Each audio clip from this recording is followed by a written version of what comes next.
या बॅटरीचं जे potential difference असेल across its end, suppose this is battery 1.5 volt positive terminal, म्हणजे या साईडला असेल 1.5 व्होल्ट, या साईडला असेल 0 व्होल्ट, आणि या दोघांचा डिफरन्स म्हणजेच 1.5 व्होल्ट या बॅटरीची कपॅसिटी. त्याचप्रमाणे या बॅटरीचं हे टर्मिनल इथे जोडलं आहे, याचा अर्थ काय असतो पहा. इथून इथे येत असताना सिंपल वायर आहे आणि या वायरचा रेजिस्टन्स निग्लिजिबल आपण कन्सिडर करतो, म्हणजेच या वायरमधून इथे येत असताना पोटेन्शियल लॉस होत नाही. पहा V इज इक्वल टू काय आहे, V is equal to IR.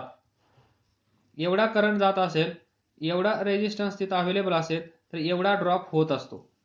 पण या वायरचा रेजिस्टन्स काहीच नसल्यामुळे या वायरमधून हे पोटेन्शियल इथे येईपर्यंत काहीच खर्च केलं जाणार नाही, म्हणजे जे पोटेन्शियल इथं असेल तेच पोटेन्शियल इथं असलं पाहिजे, म्हणून VA is equal to V. Now to this side, ज्याप्रमाणे आपण या साईडला डिसाईड केलं, इथे V आहे तर इथे पण V असायला पाहिजे, तर इथे 0 आहे तर या साईडला काय असलं पाहिजे, इथे 0 व्होल्ट. तर पहा या रेजिस्टरचं एक एंड कुठे आहे, ॲट पोटेन्शियल V. या रेजिस्टरचं या साईडचं एंड कुठे आहे, 0, म्हणजे जो पहिला रेजिस्टर आहे R1 त्याच्या या साईडला पोटेन्शियल किती आहे V, या साईडला पोटेन्शियल किती आहे 0, हा रेजिस्टर. त्यानंतर दुसऱ्याचा विचार करा, याच्या या साईडला पोटेन्शियल किती आहे V, तोच पॉइंट आहे पहा. तर हा दुसरा रेजिस्टर R2, हा पॉइंट इथे असेल V, या पॉइंटला असेल 0. तेच डिस्कशन, फक्त याच्या जागेवर आपण याला कन्सिडर करत आहोत. नाउ या R3चं एक टर्मिनल इथे जोडलेलं आहे, म्हणजे इथे पोटेन्शियल किती आहे R3, ही साईड इथे किती असलं पाहिजे V. त्यानंतर या साईडला किती असलं पाहिजे 0. तर पहा potential across each resistor or potential at one end is same to all these resistors and to this side also. या साईडला पण तेच पोटेन्शियल आहे प्रत्येकासाठी सेम, या साईडला पण तेच पोटेन्शियल आहे प्रत्येकासाठी सेम. या साईडला 0 व्होल्ट, या साईडला V व्होल्ट, जेवढी कपॅसिटी असेल तेवढी. हा 1.5 असता तर इथे पोटेन्शियल किती असलं असतं 1.5. हा 2 व्होल्ट असला असता तर इथे किती असलं असतं 2 व्होल्ट. या साईडला 0 फिक्स, लोअर पोटेन्शियल साईड. तर इथे सांगायचं हे आहे की ज्यावेळेस आपण रेजिस्टर्स पॅरलल मध्ये कनेक्ट करतो त्यावेळेस पोटेन्शियल डिफरन्स या सर्वांसाठी सेम असतो. That is when number of resistances are connected in parallel, then potential difference across each resistance is same, आणि तो जो असतो तो किती असतो पहा, which is equal to voltage of that battery applied.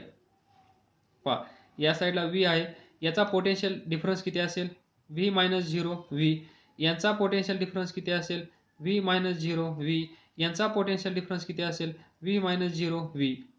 म्हणजे potential difference across each resistance is same. Potential difference across each resistance is same in parallel combination. parallel combination parallel मध्ये जेव्हा रेजिस्टर्स आपण जोडतो त्यावेळेस पोटेन्शियल डिफरन्स प्रत्येकाला same असतो, आणि तो किती असतो, या बॅटरीची कपॅसिटी जेवढी असेल तेवढा पोटेन्शियल डिफरन्स इथे असतो. हा second most important point in law of combination of resistance when they connected in parallel. पहिला कोणता होता, total current supplied by battery is get divided into three resistors depending upon the values of individual resistance. That is I1 याच्यामध्ये गेला plus I2 याच्यामध्ये गेला plus I3 याच्यामध्ये गेला आणि हा टोटल करंट या तीन रेजिस्टर्समध्ये अशा प्रकारे डिवाइड होईल आणि टोटल करंट म्हणजेच I1 plus I2 plus I3 या पॉइंटला तुम्हाला भेटेल. Second, potential difference is same across each resistor.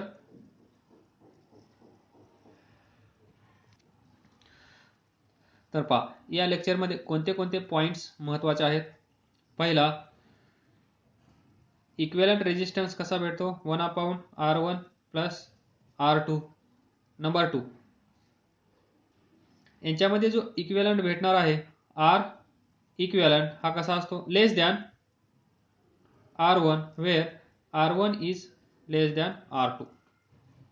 म्हणजे या दोघांपैकी जो छोटा असेल, आपण कन्सिडर केला R1 छोटा आहे, तर या R1 पेक्षा ही त्याचा इक्विव्हॅलंट कमी येतो. हे आपण इथं पाहिलं 2 is less than 3 and 6 and 6 आणि 3 मध्ये 3 हा लहान आहे आणि त्या लहानापेक्षा लहान इक्विव्हॅलंट येतो. हा सेकंड मोस्ट इम्पॉर्टंट पॉइंट. त्यानंतर current through this रेजिस्टन्सेस get divided depending upon this resistance and total current is equal to sum of all this current passing through each resistance. And last, potential difference is same across each resistor. Thank you.